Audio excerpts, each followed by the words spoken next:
പാലക്കാട്ടെ കരോൾ സംഘത്തിനെതിരായ ആക്രമണം ന്യായീകരിച്ച ബിജെപി. മാന്യമല്ലാത്ത രീതിയിൽ കരോൾ നടത്തിയാൽ അടികിട്ടുമെന്ന് ബിജെപി സംസ്ഥാന vice president Shone George. Carol സംഘം മദ്യപിച്ചിരുന്നെന്ന അധിക്ഷേപ പരാമർശവുമായി സി കൃഷ്ണകുമാറും രംഗത്തെത്തി.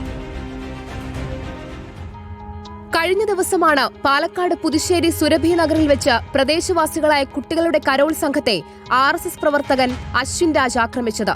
പരാതിയെ തുടർന്ന് പ്രതിയെ പോലീസ് അറസ്റ്റ് ചെയ്ത് റിമാൻഡ് ചെയ്തു. എന്നാൽ കുട്ടികളുടെ കരോൾ സംഘത്തെ അധിക്ഷേപിക്കുകയാണ് ബിജെപി. കരോൾ സംഘം മദ്യപിച്ച് മനഃപൂർവ്വം പ്രകോപനമുണ്ടാക്കിയെന്നായിരുന്നു ബിജെപി സംസ്ഥാന ഉപാധ്യക്ഷൻ കൃഷ്ണകുമാറിന്റെ പ്രതികരണം. ഇത് അവിടെ ബോധപൂർവം സംഘർഷമുണ്ടാക്കാനായിട്ട് CPM-ലെ ഒരു വിഭാഗം ആളുകൾ ശ്രമിച്ചതാണ്. പലപ്പോഴും ഇത്തരം മദ്യപിച്ചുണ്ടാവുന്ന പ്രശ്നങ്ങളാണ് അത് രാഷ്ട്രീയത്തിന് നിറം കൊടുക്കുന്നത്.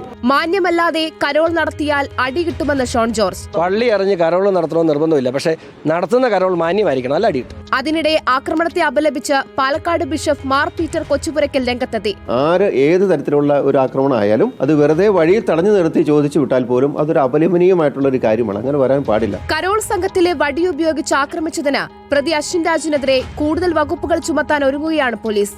നേരത്തെ വധശ്രമത്തിനും കലാപാഹ്വാനത്തിനുമായിരുന്നു പ്രതിക്കെതിരെ കേസെടുത്തത്. റിപ്പോർട്ടർ, പാലക്കാട്.